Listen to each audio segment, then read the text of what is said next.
Welcome back to another episode of My Think Tales Reform Gangster. This is your host, Gunnar Lindbloom, and I have a special guest today that I'm sure you're going to find very interesting.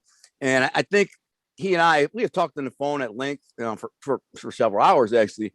And I think one of the things that's going to separate this particular show, I won't even call it an interview, from other shows that he's been on is, we've talked about this. You have certain people who do these shows, whether it's like the smaller mafia pages or Valuetainment or Vlad, which we've both been on, where they're kind of reading from a cue card or a teleprompter or a Wikipedia page. And this is what we know. So I'm going to ask you about this, where I don't really care about none of that because you guys already know that. So what I want to get to is some more nitty gritty, some things that are more interesting and things that you don't know and things that you'd be much more fascinated about, I believe. And that's the reason why most of you like my show, because it's a little different. It's rather two street guys exchanging war stories than an interview. So that's what we're going to do. So with no further ado, Anthony, nice to meet you. Anthony Arillotta. Where are you from originally anyways?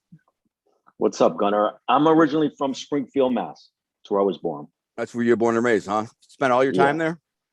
So you're 52. You said I thought you were more like 35, bro. So you look great. Well done. I don't know. Some guys just age well. You know what I'm saying? I'm not saying I age bad, but I'm not saying I don't look as young as you and you're older than me. So what the hell? I'm doing something wrong. But so in this, go ahead. What did you say? No, go ahead. What I was going, and very handsome guy too, but I imagine you were a ladies' man when you're young. I have no problems, saying that. I have no homoerotic intentions or nothing like that. I'm saying some people are like, whoa, did you just say he was good looking? I'm like, yeah, you don't recognize when a guy's good looking, then you're lying. Just like a good looking one. So I want to take it back to you, to Springfield as your childhood. It's like, first of all, what kind of home did you grow up in? Just curious. My home life was good. My father had a family business, worked all the time, was a hard worker. And my mother worked also with them. And so I was with my grandparents a lot, and then at a young age, I started working with them. So it was like, old school Italian, old school like values. And my father was a hard worker and wanted you to work hard, wanted me to, he used to bring me to the store, which I liked going when I was younger, but I just didn't. It was a lot of work, it was like a lot of work, that business, fruit and vegetable, produce, wine, grapes, imported Italian stuff. So the house was good. We grew up, but it was always, my father was always tired, coming home late at night. Great man. And my mother, worked with him. So I had a good family and good, close, with my grandparents, cousins, everybody, we had a really close hard work. If everyone worked at the store, all the family members and very close friends. So it was like a big, family affair. Yeah. Like everybody, we on Sundays we'd be cooking in the back and homemade wine, and everyone would come there to be a guy bringing a guitar and start playing Italian songs. And we had customers that were clapping and singing. It was crazy. The store was, again, I can relate to that so well. I often say this to, maybe it's I grab onto things that I can relate to with my guests and I add a little insight. But dude, listen, my life was literally exactly the same. My grandparents owned Toco Produce in the Eastern Market. You probably don't know what that is. But the Eastern Market is basically Detroit's Little Italy, and it's mob central. It is basically the headquarters for most of the mob captains. And so growing up, when I was coming up, my grandparents owned a produce business. They sold meat, produce, dairy. They supplied all the Wayne County schools with that's meat, something, huh? Yeah, and it was the same exact scenario. And then I had all these uncles and every Sunday, my entire life until I got locked up. Dinner at my grandparents. The uncles and cousins would come by, and it was just like this family thing. Not every Sunday everybody came by, only the grandkids and maybe a couple aunts and uncles that live close by. But as you're there on Sunday, you'll get an uncle come through you haven't seen in a couple months, and an aunt, and then some cousins, and you're always with them or around them. And I had my grandfather, although he was a layoff bookie, he was a hardworking guy, like your father sounds like, and your grandfather. I had a really good relationship with my grandparents, and I lived with them most of my life, on and off. I only lived without them until I was like maybe 3 out of my first 18 years or something. So I get it, and so what I'm saying is I can see. So we're going to get to where you took the wrong turn in a second, but I can see, you would think me, based on that childhood, like yourself, the odds of you ending up in the life were less. Like Sammy the Bull, for example, he had a similar experience as you. He grew up in a good family, good home that had nothing to do with Cosa Nostra, had nothing to do with the crime, nothing like that. But he had dyslexia, which made him kind of an outcast at school. He felt like people would make fun of him because he couldn't read, and that made him want to fight and act out. So me and you, I was an idiot. I basically like to fight. I had the same chip on my shoulder as Sammy because it's a long story I won't get into. But what I'm saying is, so at what point, I just want to get to, at what point did you start to, like, were you in trouble as a kid, and you were a troublemaker, fighting and stealing or getting in trouble or anything like that? Yeah, like I was a little troublemaker, always getting into little, school fights as a younger kid. Like a little wise guy, but used to have fun, stuff like that. Like I said, my father had a great business, so I had a nice place to live. If I wanted to go out, they give me money, and they let me, I had money to go out at, when I'm a young kid, I'm saying, you go hang around. Yeah. So yeah, I was just always in trouble, but for just like nothing serious type trouble. Yeah. And when I was younger, But just still goofing trouble. off and fighting. Yeah, well, I'm talking before my Yeah. teens, just being Yeah. a little wise guy. I used to like to joke around a lot, bust balls. My father's friends and older, guys, I used to like bust their balls because they would be at the store. Everybody would be hanging around at his store, and so I was just like, a very happy kid and busting the older guys' balls, fighting at school, things like that. Same thing. Yeah. Yeah, I get it. And it's the same thing with me. I probably had similar experiences. I was always fighting and getting in trouble, doing stuff, getting kicked out of school, spending, Right. being a The school stuff. It's like you didn't want to go to school. You didn't want to no, do homework. exactly. You skip school. We used to go to the school down the south. And me and my friend Anthony, we skip school and go to the Italian market and go get we call them grinders, and we get a grinder and skip school. And just hang around our area, just goofing off. Did you have a hustle when you were a kid? Like, I had a couple different little racket hustles that I did even as like 10, 12-year-old. I sold fake perch to this restaurant as perch and made like $1 a pound on them. And then I had this Jerry Lewis scam where I'd take a Jerry Lewis can and like to donate to muscular dystrophy, and people put money in, then I just keep it. I had little scummy things that my uncle, later on would be my boss, who would put me up to it and tell me how to make money if I wanted to buy a bike or a mini bike or whatever. Did you do any of that stuff, or was your parents were good to you? They're like, you didn't want for nothing? My parents were good, so I didn't really need stuff, but I still was into, I was like a little gambler. I like to bet at a young age. My father, the only thing that I would say he ever did, and there's nothing wrong with it, but he used to like to bet the games. Yeah. So, me and him had a lot in common. We both loved sports. We were both athletes. We were both, we had a lot of things in common. Golf, and, we both golf.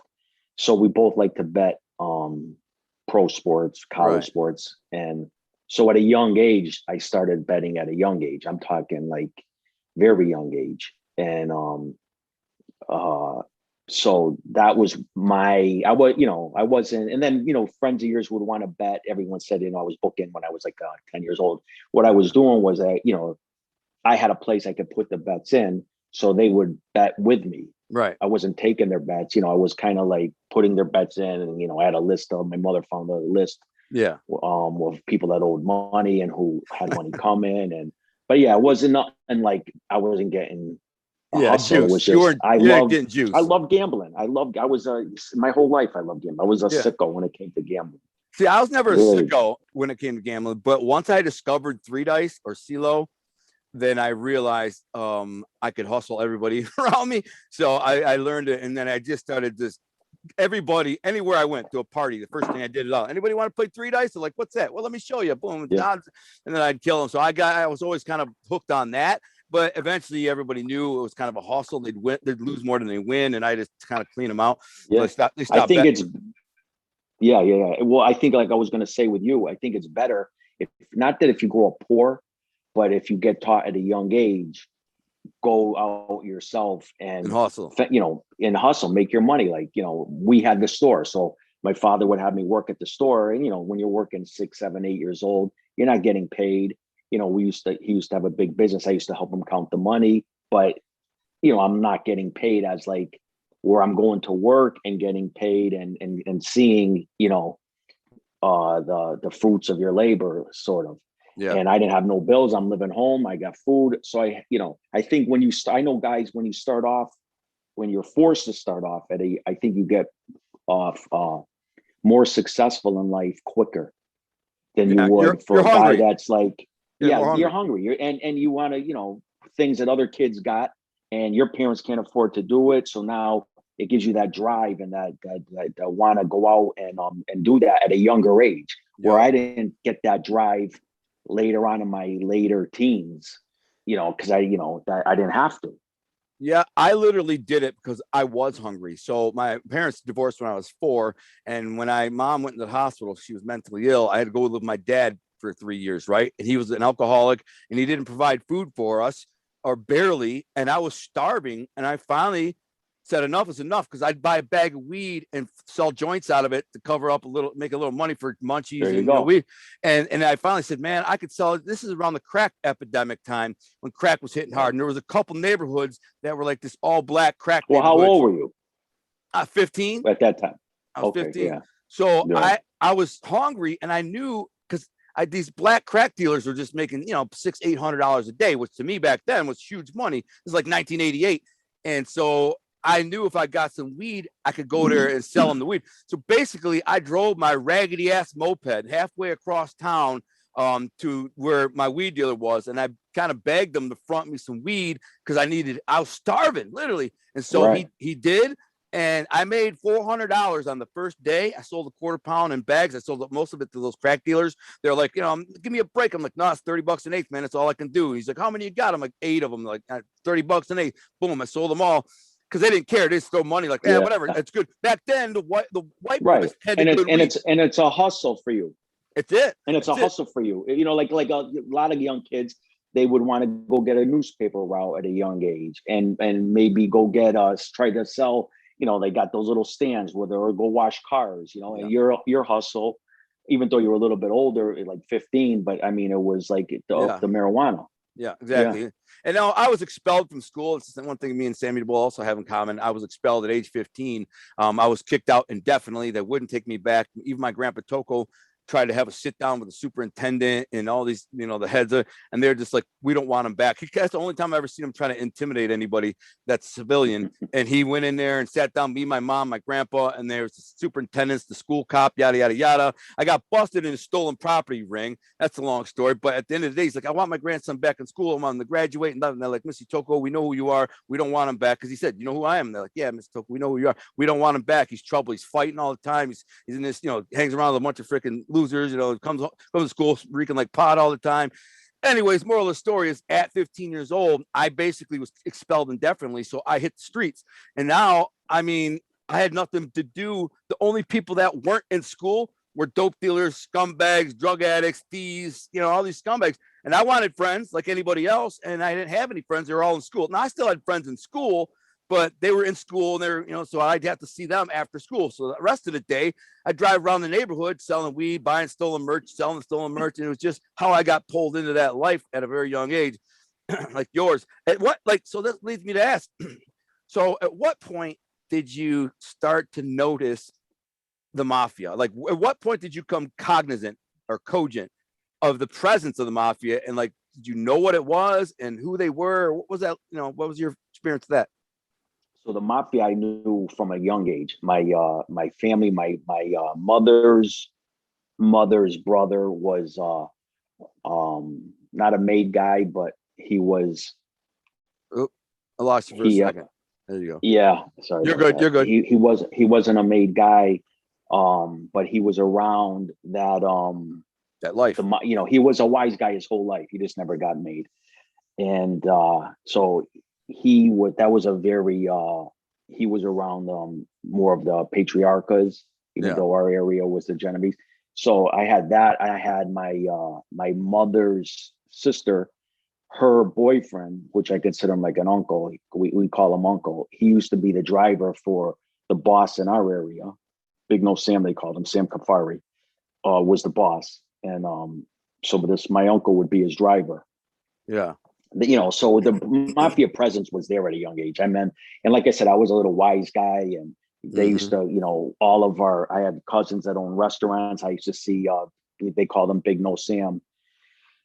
When I was a little kid at the restaurants, and I'd be a little wise guy and go, "Hey, Big Nose Sam, Big Nose Sam," and no one ever called that to his face. Oh no. Yeah, no one ever would say that to his face. And that's funny.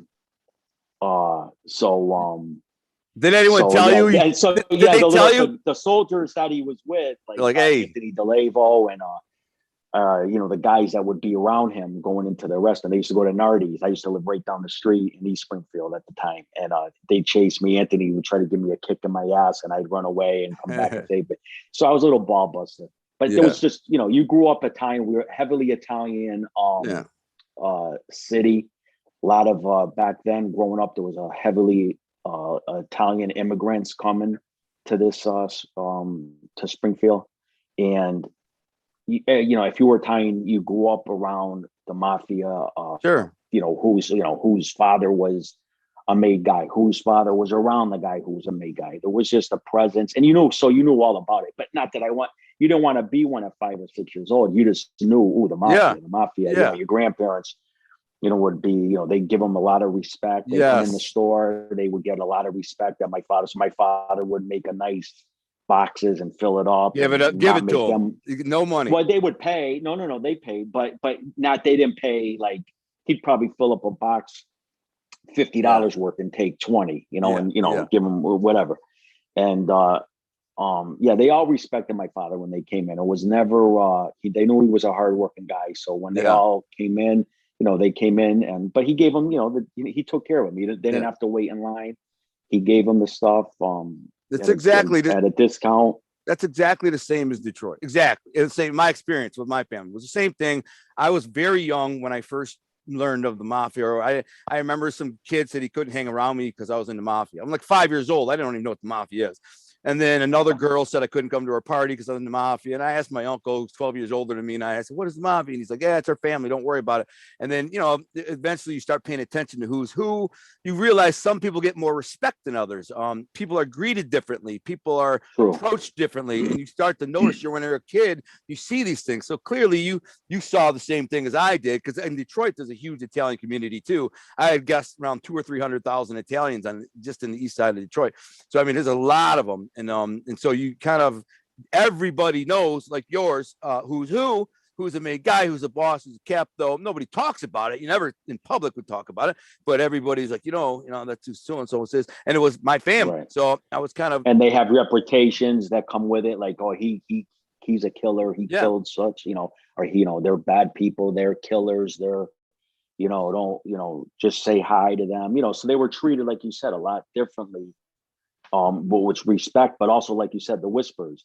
Yeah. Oh, they kill people, right. At a young age, that. So that gets in your head too, That left an imprint. I'm sure that left an imprint on you. So at some point you're growing up and you're seeing these things. And I don't care what anybody says, even if you're a young kid, 6, 7, 8, 10 years old, believe me when I tell you, a child's mind is not, it's sharp, and they don't miss these things.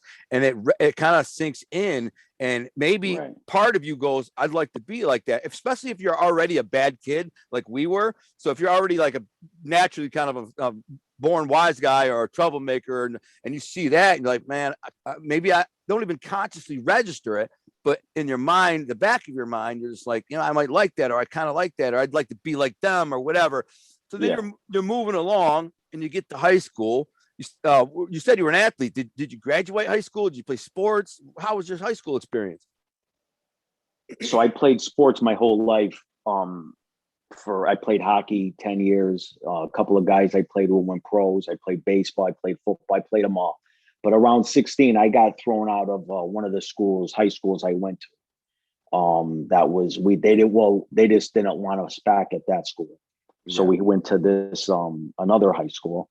And, back then we were fighting every single day. And every single day was like, one group fighting another group. Just like, I think every kids, you know, in that generation, in that culture, and yeah, that it's like in that generation and that culture, that was completely normal. Today, these kids can't even wrap their mind around it. They just can't. I mean, we were fighting constantly. It's all we did is fight and, you know, brawl out, whatever. You too, but not anymore. right. And we had our own section, like the South End was like Springfield was heavily Italian city. And you had different sections with Italians, but the South End was like where everybody, most of them came up. Then you had other sections that they had them. So, you know, it was always our group fighting, you know, different groups of people, you know, Yeah. going out, Other fighting in neighborhoods. bars. And yeah, Yeah. it's just what we did. Yep, same thing. It was me thing. Our neighborhood was like our crew. You had in my city, St. Clair Shores, is a suburb just north of Detroit. You had three sections. You had South Lake, Lakeview, and Lakeshore. These are three high schools, all in one city. It's 6 miles. So every 2 miles is a high school. Each one's got like 4,000 kids. And believe me, we were the poor end. So the north end of St. Clair Shores was the lesser money end. And so the farther you went north, the more kind of tough guys there were. And so we were always dominating the fights, the parties, the clubs. We were brawling out. So I get it, just like you. And I'm glad that you know, we can talk about this, because some of these young people that are watching this, like that doesn't. I mean, they're so caught up in video games and stuff, and cyber gangsters. You know, they can text you how tough they are. They're not used to really, when you got tough with a guy back then, we go find you. We're gonna you better be able to fight and prove you're tough. You know, I'll beat your freaking ass, or maybe I get my ass whooped, but one way or another, I'll see you at a bar, club, at the gas station, something. I'll see you and I'm gonna stomp your ass, or you'll stomp me, one or the other. But that's kind of how the culture we grew up in back then. From Boston to Detroit, Chicago, it was kind of all like it. Wherever you had Italians in mass, I feel like that's kind of how it was. It just, because we took pride in ourselves, our culture. We're very tight knit communities, friends. We're very close. We all had each other's back. We tend to, like, you know, tough guys, you know, alpha males. You play sports, you work out, you know, and you fight. You know, you win some, you lose some, whatever. So in high school, did you graduate high school? I did. I ended up graduating. I made it through 12th grade. I don't know how I made it, but I made it through the 12th grade without even, like I said, we moved every day. We never did homework. Yeah. And we got through 11th grade to 12th grade. We don't even know. I mean, suspended too. You know, we used to get suspended. I think the 11th grade, with the absentees and the suspensions, I think I went to school like maybe 20% of the school days, and I got passed through, which I don't know how they did it. And then when I got suspended, my father would have me working at the store. So it was like, that was like even worse than going to school. I used to have to, you know, get up at 5 a.m. and go work. And so when you yeah, say I made it we, to the 12th. when you say we, like we got suspended, do you have a brother or something, or anything? Me, I had some close friends back then. Okay. One of them in particular, my friend Anthony, we were always in trouble. We used to have like a competition, who got suspended more and who got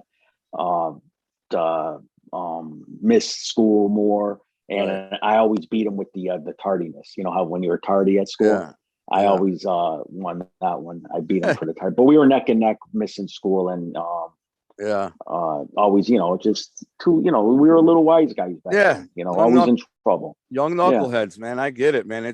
You sound like, you and him sound like me and my best friend Jay Battaglia, little Italian kid, and we were just constantly. He was real smart though. He didn't get suspended a whole lot, but he would get in a lot of fights and get in a lot of trouble. All the girls loved him. And I was kind of like his muscle, although he was a tough guy. Freaking nobody messed with him, because if you beat his ass, you had to deal with us. And then plus, if you beat his ass, he's the guy who goes against a crowbar and smashes your head in. And I seen him do it, and everybody knew it. So you kind of had a pass. And guy would hit on some guy's girlfriend who's twice his size, and the guy was like, "Well, I got a choice. I got to beat his ass, but now I got to deal with Al too, me." Or this guy come back with a baseball bat freaking a week from now and smash my head in with it. So it's just like, what are you going to do? That's kind of how we was. So me and my boy were similar. So moving along, your high school, you graduate high school. Now somewhere in this, I'm assuming somewhere in this time frame, that you met somebody of influence, or somebody recruited you, or maybe you said, I'm not going to go to school, and you met a guy and he's like, yo, you want to make some money? And then, or did you start selling weed? Like, what'd you do? Yeah, so that never happened with me. I was just getting in trouble throughout the 80s. I graduated high school around 86. I think it was 86. But like the mob, they were around us the whole time. We had 3 social clubs right down the South End. all the pastry shops and restaurants were all down there. And so the schools that we went to were down there. Where we hung around was down there. And we had different corners. We had one corner with, we were the youngest age kids at one corner. And we have like 50 of us hanging around the corner. Then you go across the street, they were a little bit older. You'd be like another 50 there. Then you go down the street and there was like another age group, another 50 guys. Then you go down and we call them, the Italians that come off the boat. That's where they all hung around, where one of the clubs were. So there was hundreds of guys that were just hanging around on different corners. And so we were just there, if somebody was in trouble and they needed guys, there was pick a corner, they'd have 100 guys immediately to go fight. Yeah. So I wasn't noticed by none of that. I didn't get approached by a mafia guy until I came home from prison in 91. So what'd you go to prison for? So I started getting arrested when I was 15 for assault and batteries. And assault and batteries with a dangerous weapon mostly. And so I built up, and then, a lot of them that got dismissed. A lot of them I had pled guilty to get probation. So I was on probation for one assault and battery with a dangerous weapon. And what'd you do?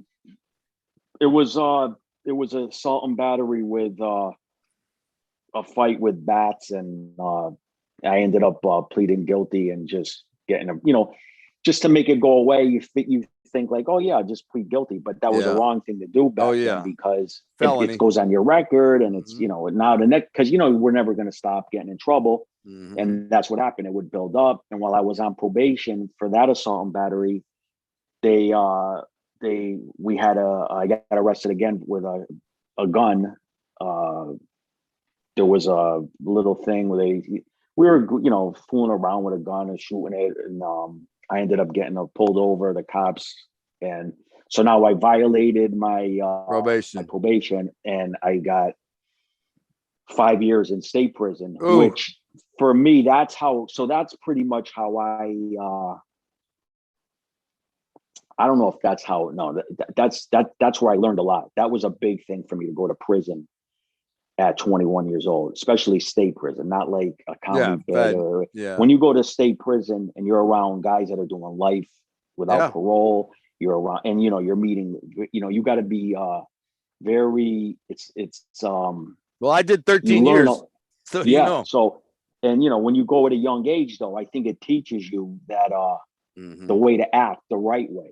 Yeah. Like you said, you did prison time. A lot of people don't know if if you're in a serious place and you're walking down the tier and you're looking at somebody's cell, you could get stabbed over that, because the guy's thinking like, there's a lot of things you have to act. So at 21, that was a big part of me as that was like school to me, going to prison at 21. I had a 5-year bid, but I only had to do 1 year. But that 1 year I met so many, because it was a mandatory for the gun. So then I would have had 4 years of parole. Okay. That's if you don't get in trouble. Right. That's if you stay out of trouble, you come home in the year. Yeah. Which how many, 21-year-old kids are going to stay out of trouble?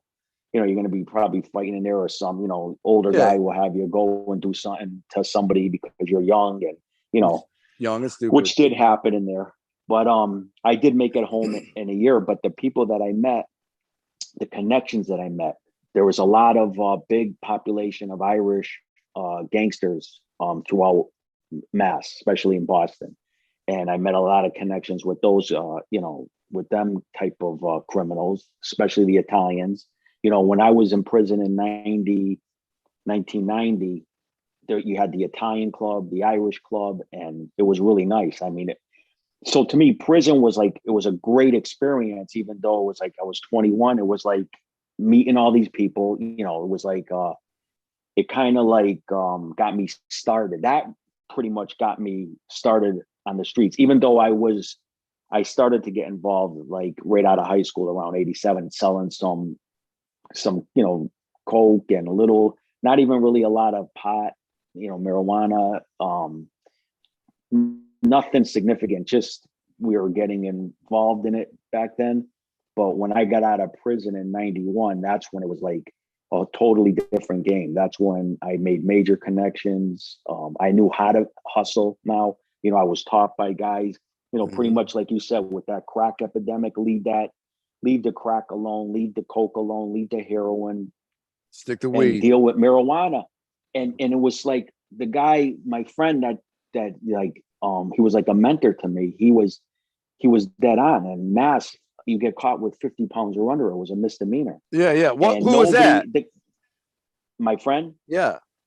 Brian Goodman. He's a big time actor and director, and he wrote a story. Oh about yeah, his own life. you told me about him. Yeah, he is big Yeah. time. So one of them vicious, just a great guy, great, very respectful. But he taught me a lot.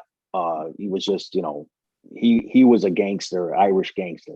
But he got out of the life, and he made it big down in California. And he's you know, he wrote a movie about his own life, and he starred and played, and he's been in 30 movies. So, anyways, that's how I learned a lot with you know, coming home. You know, and if you keep, you know, if I just wish I kept it like that with, you know, my whole life, kept that way of thinking and that way of hustling.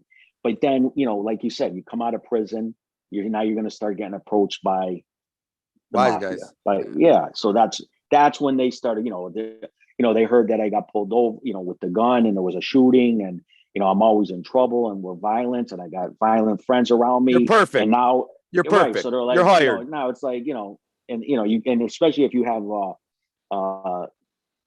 if you're smart, or if you're capable of earning money, and you're dangerous, you know, you're capable of using a gun or a bat or a knife, but also you're capable of earning money. Now, you know, I mean, triple threat. You're going to get right. So they're going to approach, and that's when I got approached by the Mob 91 formally, to have them with me, be with them on record.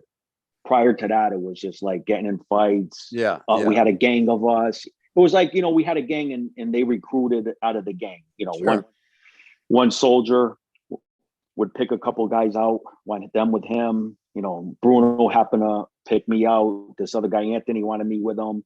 You know, then they pick someone else, and, you know, so in our gang, it was like, oh, I'm with Bruno, or I'm with Anthony, or I'm with this other guy, you know. That's how it works. And yeah. So I'm saying at that. So in some ways that's very similar to my life, but in some ways it's not, because I had grown up in it, and it was literally my blood family, my relatives, and, you know, my great uncle's the boss, and he was at our house all the time, and it was so common. Like, I didn't even know he was the boss till I was like 15, 16 years old. And then finally my uncle started teaching me about, you know, our thing and what it was and how it worked and who was who. And then he tells me, you know, Uncle Jack's the boss. I was like, you know, I didn't put two and two together. A couple of my other uncles I knew were like highly ranked, but he didn't act like he was the boss. But once I started watching him, I'm like, yeah, geez, it's obvious. But I grew up around these uncles of mine. I'm talking, you know, the bosses of the family, street boss, you know, the consigliere, the boss of bosses. All of them were my uncles, and I grew up with them since I was as far back as I can remember. 2, 3 years old, they're at my birthday parties. They give me presents. You know, my mother's babysitting their kids and blah blah blah. They're on the phone all the time. So it wasn't like I had this evolution into it. It's just all I ever knew. So with you, it was kind of like, but I was already a bad kid, and this is where, you know, we are similar. So because I was a bad kid, I got suspended the second day of kindergarten when my parents got divorced and went and lived with my grandparents, my grandma and grandpa Toko in Grosse Pointe, who was like, my grandfather was the cousin of the boss, older cousin. So he kind of looked up to him. And so like on the second day of school, this one kid was bullying some other kid. He was like, I always describe him as like a 5-year-old Luca Brasi. He was bigger than everybody, and he was bullying. And I just started the school, and maybe I was 2 weeks into the school year. And so we were building these things with building blocks, and I'm watching this kid bully all these kids off these building blocks, and something snapped in me. And you know what? I'm sure you can relate to this snapping thing. And I just grabbed one of them building blocks and started wailing this dude on the head, cracked him a couple of times, got suspended. Second day is kindergarten. It's first grade, first grade. And so that's how it started. So now I'm in a neighborhood, by the way, where it's the whole hierarchy of the Detroit mob is in one neighborhood within like a 6-7 block radius. Everybody, the top brass, all the captains. And so they're all family, so they all talk. And of course, they were hearing, Alonzo got in a fight, got suspended. Alonzo, and this kind of cycle happens all my life until I got expelled at 15 years old. I'm always fighting. I'm always suspended. I'm getting in trouble with the law. Like you, before I was 15 years old, I had multiple assaults. I was on probation for 2 of them when I beat up another dude and got a felonious assault. And it's just stupid stuff. So all the family's kind of looking at me like this guy someday is probably going to be one of us. Even though he's not pure Sicilian and his last name is Lindbloom, he's raised by the Tocos, and he's going to be one of us someday. And it was. So I got to the point when I was about 18 years old. No, I was 19 years old. I started, by the time I was 15, 16 years old, I was dealing with my Uncle Pete Toco, my mother's brother, and selling weed and just doing petty stuff for him. And then he was the one who kind of pruned me and prepared me in that world and like introduced me to it. But then when I was 19 years old, while he was in jail, my grandpa's eyes started going bad. And so he started crashing cars and crap. So I told him, I drive you around. So when I started driving my grandpa around, I would go to the headquarters of these uncles, but they were bosses. I never really knew, when they're at our house, they're like family. They don't talk business. They kind of act like, your regular old uncles. But when I walked into their businesses with my grandpa away from the house, they were very different. They were mob bosses. And they'd say, Alonzo, sit down. And I heard you get, busted up Tony's place the other day and blah, blah, blah, blah. We get to talking and getting to know, and they would laugh when I tell them these fight stories or, I busted up freaking Nikki's Pizza one time and my grandpa had to pay a bunch of money. And they're always laughing at my stories. They think I'm freaking lunatic because I'm constantly fighting and brawling. And so they tell me their stories and I laugh at their old stories, their old men laughing and telling about the time, me and Tony did this and that. So I kind of bonded with these guys. And around that time, one of them says, now the one who said this is one of the most powerful there was, the street boss, Tony Giacalone. He kind of asked me to do him a favor to beat this guy up real bad. And I did. And that's when he basically everybody knew, like as soon as I did this, Tony says, okay, he's capable. He'll get things done. And now some of them start saying, hey, you want to make a buck doing this? I got this guy who owes me money across town. I got this guy's giving me a lip. He ain't paying up. He's doing it. And before you know it, I'm running around smashing people all the time for them. And so I'm still doing the petty stuff with my uncle, selling weed, selling steroids, but robbing drug dealers was one thing. We'll get into that in a minute. But now I'm aligned with these very powerful, guys. And so I can kind of throw my weight around a little bit and not really worry about somebody coming to kill me because I'm under Tony and some of these other guys and you'll never cross these guys. You'll be dead. So I kind of was able to get away with it. So that was around that time. You said you were in prison. You made some connections. Did you get like some good plugs on weed or coke or like how, like earning wise, when they recruited you, you were earning pretty good or did they put you on? No, when I went to prison, I was small time dealing a little drugs. When I came out of prison, I met a lot of guys. I got educated in prison of how the streets pretty much. I got educated a lot more than what I was. Yeah. So when I came home, I had connections with some Irish guys in Boston, Italian guys in Boston, Mass, Worcester, Springfield.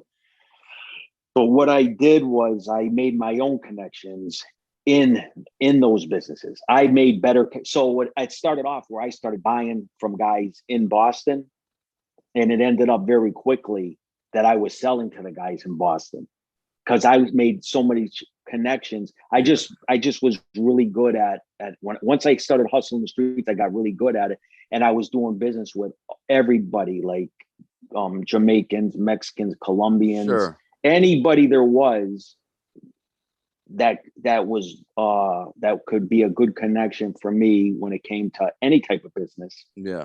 I would do business with them. And I think when you meet a person and you are authentic and real and genuine with them, give them respect, you get that back. Now you're going to meet some jerk offs that there aren't going to be like that. And those are the ones that will get abused and not make it in that life. But when you do meet real men, and you give each other that respect, whether what ethnicity doesn't matter, or whatever race. Yeah, I mean, I've had Jamaican family at my house, and they were part of that crew. They were chopping up bodies in New York back then. And but we were very respectful with each other, and they brought their kids over, my kids, and It was a, you know, Yeah. so I made a lot of connections on my own after I got out of prison when it came to any aspect of life. Now with the mob stuff is like, we know what it is. It's sports gambling, it's loan sharking, it's numbers, legitimate businesses. You know, they want, you know, it's all the same stuff. But when it came to, you know, connections with any of the other stuff, you know, I created that on my own. But then also when it came to connections in the mob world rackets, you still have to create the right connections. Yeah, network. And yeah, and I didn't really care about that stuff as much. Like the loan shark, and I had a big loan shark business at a young age. That I had big. But like the sports, I was a gambler. I did take the action, and I got big with that later on, but I was more into betting my games than I was then. It was just more it was more fun for me. I mean, guys could bet me, and I'd call up my guy on the phone and be like, how much we got on the New England game? And they say, oh yeah, they bet 10,000 on, we got 10,000, say, on New England side more than say Dallas side.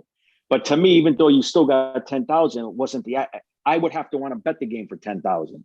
Yeah. For me to have that thrill, like that adrenaline, like of the game of betting. You know, I just loved gambling up in at a younger age, up until I knew. There's a lot of guys like that. So there's a lot of wise guys like that. I was trained not to do that my whole life. My uncle Nicky, God rest his soul, told me betting is the suckers thing, and he was right, because when I did gamble, I lost more than I won. Oh, big time. So it just, he taught me and my cousins on my birthday when I think it was like 6-7 years old, taught us all to play poker, penny poker. He was cutting every pot, you know, about teaching us the hands.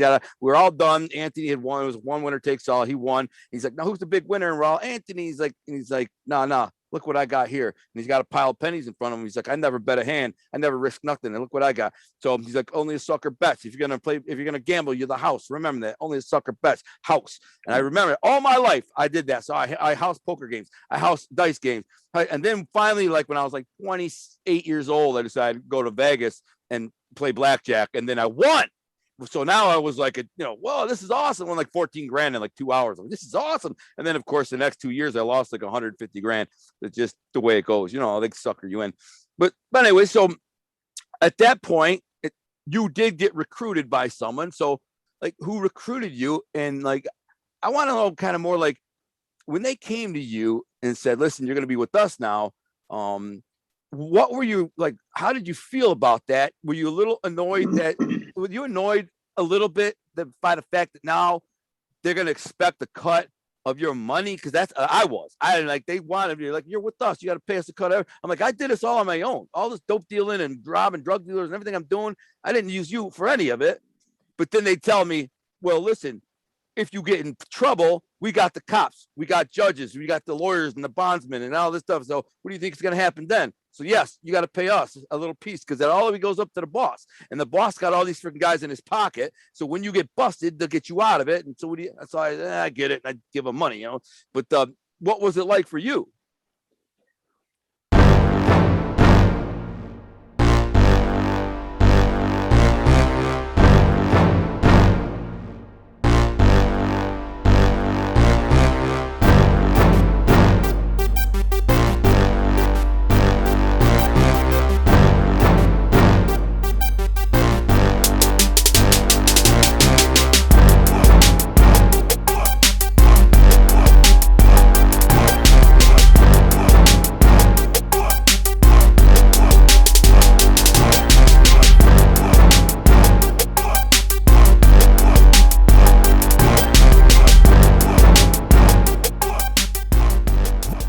We in here now.